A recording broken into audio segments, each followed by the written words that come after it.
साथियों, जय भीम, जय भारत, जय संविधान। मैं बहुजन दस्तक से गौतम रत्ना और आज हमारे स्टूडियो में हैं डॉक्टर शेर बहादुर गौतम, जो डिस्ट्रिक्ट जौनपुर यूपी से हमारे स्टूडियो में आए हुए हैं। और वो इससे पहले उनका पॉलिटिकल एक ग्राउंड भी रहा है। वो वहाँ की जौनपुर की विधानसभा के अध्यक्ष भी रहे हैं और एक सामाजिक चिंतक हैं, सामाजिक एक्टिविस्ट, सोशल एक्टिविस्ट भी हैं।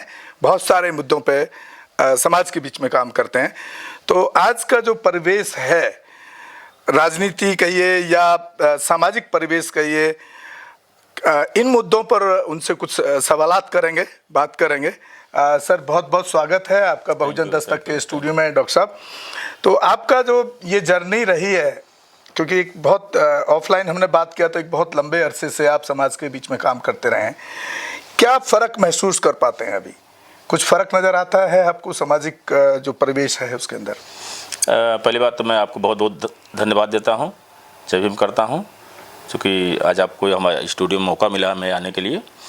देखिए सर, जहां तक मेरा अपना मानना है, ये जो समाज है ना, जिस समाज को डॉक्टर अंबेडकर जी ने बड़े ही अथक प्रयास के साथ, बड़ी मेहनत के साथ उसको संविधान में उनके हक अधिकारों को पिरोते हुए जिस तरह से यहाँ तक ले आने के जो संघर्ष उनका रहा है, ठीक ना। और वो संघर्ष ऐसा नहीं था कि डॉक्टर अंबेडकर ने, चूँकि एक कहावत कही गई है ना, जहाँ पाँव ना फटे बेवाई ता जाने का पीर पर आई।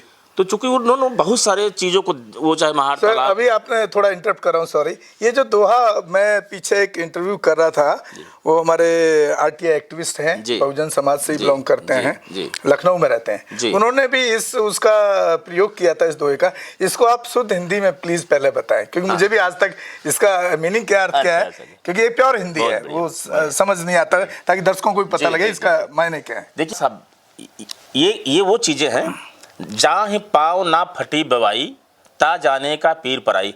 चूँकि भारत हमारा बड़ा बहुत संघर्षों का एक देश रहा है और पिछला एक इतिहास रहा। चूँकि जब यहाँ पे चूँकि बहुत सारी व्यवस्थाएं नहीं हुआ करती थी, नहाने की व्यवस्था नहीं हुआ करती थी, साबुन की व्यवस्था नहीं हुआ करती थी, पहले लोग हफ्तों महीनों नहीं नहाया करते थे जी। तो खास करके गरीब समाज में और दलित समाज के पास, क्योंकि संसाधन नहीं हुआ करते थे उनके पास में, ठीक है। पानी तो हुआ करता था, लेकिन बस वही था कि वो गांव में जो है ना, एक खिचड़ी का त्यौहार जानते हैं आप, मकर संक्रांति के त्यौहार, तो ठंडक सीजन में पूरा लोग नहीं नहाते थे, स्नान नहीं करते थे। तो स्नान नहीं करते थे तो क्या होता था कि उनके ये जो पैर होता ना, पैर की जो वो होती है, ये बेवाई, एड़ियों में स्क्रैच होना शुरू करते थे, फटने लगती थी, उसको बेवाई बोलते हैं। ओहो, अच्छा, उसको बेवाई बोलते हैं, गांव के जो लहजे में बोलते हैं जी। तो उसमें वही है कि जहाँ पाँव ना फटी, जब वो फटता था तो ठंडक के सीजन में, सर्दियों के मौसम में बड़ा दर्द करता था, पेनफुल होता था वो जी। जब पेनफुल होता था तब उनको लगता था, अरे यार, हमको साफ सफाई से रहना चाहिए जो है, और इसको हरदम सफाई रखना चाहिए, ध्यान रखना चाहिए, और अपने कुछ आहार विहार पर भी जो है ध्यान रखना चाहिए। तो वो जब फटता था तो बड़ा पेन होता था। तो वही पर जो हमारे लेखक लोग रहे हैं, कवि लोग रहे हैं, उन्होंने उनको जो है बाकायदे उस पर दोहे का, मुझे लगता है कि शायद रविदास जी का या फिर कबीरदास जी का है कुछ, ये मैं कंफर्म नहीं हो पा रहा हूँ। उन्होंने इस पर वो किया है कि जहाँ पाँव ना फटी बेवाई ता जाने का पीर पर आई। यानी जो बवाई जिसको फटी हुई है, स्क्रैच आया है जिनकी एड़ियों में, उसका दर्द वही समझ सकता है जी। और वो दर्द जो है। सर, कुछ और मुद्दों पे आएंगे जी। जो इस तरह से आप यूपी में रहे हैं, तो यूपी के हालात में आज जो देखता हूँ, क्योंकि मेरा जो मेन फोकस रहता है वो इस पे जो एट्रोसिटीज होती है बहुजन समाज या वंचितों के साथ या शेड्यूल कास्ट के साथ कह लीजिए, ज़्यादातर तो शेड्यूल कास्ट के साथ ही होता है, ओबीसी के साथ कभी कभी देखने को मिलता है, अब मुसलमान के साथ जब से सरकार आई है ज़्यादा होने लगा है। तो किस तरह से देखते हैं? और इसका एक्चुअली प्रॉब्लम तो सब बताते हैं, वहाँ हो रहा है, ये हो रहा है, लेकिन इसका सॉल्यूशन आपको किस तरह से देखते हैं? इसका सॉल्यूशन क्या है? देखिए, जहाँ तक एट्रोसिटीज का मामला है, कुछ चीज़ें बदली हैं, खास करके जब SC/ST एक्ट आया 1995 में, यह कानून जब भारत के अंदर लागू हुआ, तो इसके लेकर के कुछ चीज़ें थोड़ा सा तो भय गया समाज में, क्योंकि पहले नागरिक अधिकारों में किया करता था, नहीं था, पनिशमेंट इसमें नहीं था। तो जातीयता तो एक बड़ा रोग, जाति है कि जाति नहीं, ठीक ना। तो ये एक बड़ा रोग है जो एक मानसिक रोग जो ग्रसित लोग हैं, जिनके अंदर दिमाग में चला गया कि नहीं हम उच्च वर्ग के लोग हैं और हमको जो है निम्न वर्ग के लोगों को सताना, उनको उत्पीड़न करना, शोषण करना हमारा प्रोफेशन है और हमारा धर्म मान लिया उन्होंने, ये हमारा धर्म है। तो फिर वो आए दिन जानवरों जैसा व्यवहार, जिस तरह जानवर से लोग व्यवहार करते हैं उस तरह का व्यवहार वो करते हैं। उनके बिहेवियर में कोई चेंजिंग जो है नहीं आई है। महिलाओं के साथ भी होता है और महिलाओं के साथ तो बहुत ज़्यादा है। खास करके एनसीआरबी की रिपोर्ट की बात अगर हम आपसे करें तो उत्तर प्रदेश में 2022 और 23 की जो बात करें, वो रिकॉर्ड की मैं बात कर रहा हूं आपसे, 2022-23 की जो वो है, आज भी उत्तर प्रदेश दलित उत्पीड़न और महिलाओं के उत्पीड़न में नंबर 1 पर। कुछ भी बहुत बदलाव आंकड़े हैं, आंकड़े हैं एनसीआरबी के आंकड़ा आप उठा के देखिए ना, सर्च कीजिए जाके, तो आपको टॉप में मिलेगा यूपी दोनों आंकड़ों में जो है ये स्थितियां हैं अभी भी बनी हुई। तो सॉल्यूशन क्या है? सॉल्यूशन देखिए 2-3 चीजें हैं। एक तो सॉल्यूशन ये है कि सरकार को चाहिए कि कुछ बिहेवियर चेंज प्रोग्राम लाए, बिहेवियर चेंजिंग का कुछ प्रोग्राम लाए। दूसरी बात है जो पीड़ित वर्ग है, पीड़ित वर्ग को जो है उनको शिक्षा, आर्थिक, सामाजिक और आर्थिक रूप से डेवलप करने की एक प्लानिंग, ठोस प्लानिंग की बात करें जो है, क्योंकि सरकार की एक प्लानिंग है एससी स्पेशल कंपोनेंट प्लान योजना जो एकदम धरी की धरी है, उस पर करोड़ों रुपया जो है सरकार हर साल देती है और लोग उसको हड़प जा रहे हैं, तो वो उनकी पहुंच वहां तक नहीं बन पा रही। तो सरकार उन योजनाओं से लेकर के शिक्षा और आर्थिक व्यवस्था से उनको ऊपर उठाने का काम करे, उनके अंदर सशक्तिकरण आएगा तो अपने हक अधिकार के बारे में जानकार होना।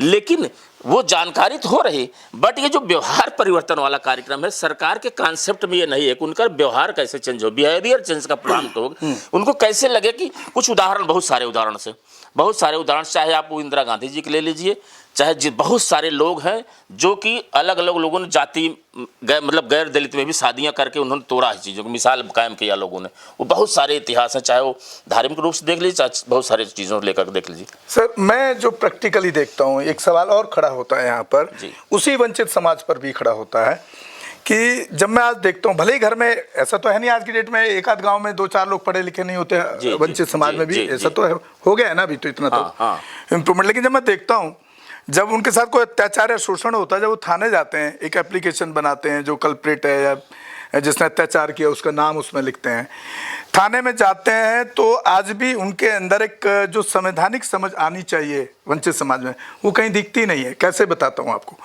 जब वो वहाँ कंप्लेंट देने जाते हैं तो वो कंप्लेंट थाने में जाकर के ऐसे पकड़ा गया जाता है, उसको ये भी नहीं मालूम है कि इसको डायरी कराना है, इस पे थाने का मोहर होना चाहिए, डेट होना चाहिए। और एक कॉपी अपने पास, इतना तो है समझ के 2 कॉपी बना लिया, एक कॉपी थाने में दिया है, एक कॉपी अपने पास रख। मेरे पास 80% केस आते हैं जो हमें भेजते हैं, मैं सर FIR कराया हूँ, उस एप्लीकेशन देने को FIR मान लेता है, और वो पुलिस का मर्जी है कि उस पर वो उसको टलाती रहती है और बाद में फाड़ के फेंक देती है। क्या करेगी, फाड़ के FIR नहीं हुई इलाज तक भी, तो इट मीन्स कि फाड़ के फेंक दिया गया। तो ये समझ को कैसे क्यों नहीं आ पाई? आपका ये सवाल है, बहुत ही जेन्युइन सवाल है, और खास करके पीड़ित वर्ग जो है इसी स्किल से जो है पीछे है, और ये स्किल में बहुत सारे हमारे समाज के जो लोग हैं उनका योगदान है पीछे करने में। संवैधानिक मूल्यों के पालन कराने वाले जो हमारे प्रशासनिक तंत्र है उसका कमी है, क्योंकि बहुत सारे पैसे आते हैं कानून की जानकारी देने के लिए, लिखन पढ़न की जानकारी देने के लिए, वो सारी जानकारी है। मैं आपको एक और उसी जोड़ते हुए आपको बता रहा हूँ मैं, जैसे लोगों ने लिखा सेवा में फला फला फला करके मेरे साथ ही घटना हुई और ऐसा ऐसा फला द्वारा की गई जो है, प्रेयर नीचे लिखते हैं लोग, प्रेयर प्रार्थना, भाई प्रार्थना लिखा जाता है, प्रोटोकॉल है शासन का, लोग लिखते हैं महोदय सविनय अतः आपसे निवेदन है कि उपरोक्त प्रकरण का उचित कार्यवाही करने की कृपा करें। अब वहां बैठा जो जाति मानसिकता से ग्रसित अधिकारी है वो यही समझता है कि उचित तो यही है कि दोनों पक्षों को बुला के समझौता करा दो, थोड़ा बहुत ले दे करके, अब उचित हो गया, आप आगे उसको उसके प्रेयर पर आपने लिखा ही है उचित करवाई, तो हमको लगा ये उचित, आप चैलेंज भी नहीं कर सकते उसको जाकर। ये बड़ा फॉल्ट है एक, जबकि वहां पे होना चाहिए था कि फला अमुक व्यक्ति ने अमुक वजह से या इस नाते से जाति मानसिकता से ग्रसित होकर को हमको मारा पीटा, अतः आपसे निवेदन है कि मेरा मुकदमा पंजीकृत करते हुए अन्य कार्यवाही उसके खिलाफ करने की कृपा की जाए। हमारे चैनल बहुजन दस्तक को लाइक, शेयर, सब्सक्राइब देखना मत भूलिएगा। जय भीम, जय भारत, जय संविधान, नमो बुद्धाय। धन्यवाद। चैनल आर्थिक समस्या से गुजर रहा है। अगर आप बहुजन समाज में बाबा साहेब आम्बेडकर और तथागत बुद्ध की विचारधारा को अधिक से अधिक लोगों तक पहुंचाना चाहते हैं तो हमें आर्थिक सहयोग प्रदान करें ताकि हम अपने चैनल के माध्यम से देश विदेश में समता, बंधुता, एकता और संवैधानिक अधिकारों को ज्यादा से ज्यादा लोगों तक पहुंचा सकें। आप अपनी सहायता राशि नीचे लिखे खाते में जमा करा सकते हैं। खाता धारक गौतम रत्ना, खाता संख्या 316957686551, IFSC कोड SBIN 0060336, बैंक भारतीय स्टेट बैंक। आप हमारे बैंक खाते का विवरण स्क्रीन पर भी देख सकते हैं। जय भीम, जय भीम। मैं गौतम रत्ना आपका बहुजन फिल्म प्रोडक्शन में स्वागत करता हूं और आप हमारे प्रोडक्शन हाउस के अंदर अपना कैरियर बना सकते हैं as a film director, as a producer and actor and actress and editor and cinematographer also. अगर आपको फिल्म से रिलेटेड कुछ भी प्रोजेक्ट आपको बनवाना है तो हमारे पास में पूरा सेटअप है जिसमें फिल्म कैमरा है, शूटिंग लाइट्स है और एडिटिंग है। सारा A to Z एक ही जगह पर आपको हमारे यहाँ पर मिल जाएगा। तो दोस्तों आप हमें कांटेक्ट कर सकते हैं हमारे नंबर्स पर 9810085714 और 8510005714। हमारे वेबसाइट पे विजिट कर सकते हैं www.filmserviceindia.com और हमें मेल भी कर सकते हैं gautamfilmsproduction@gmail.com पर। धन्यवाद।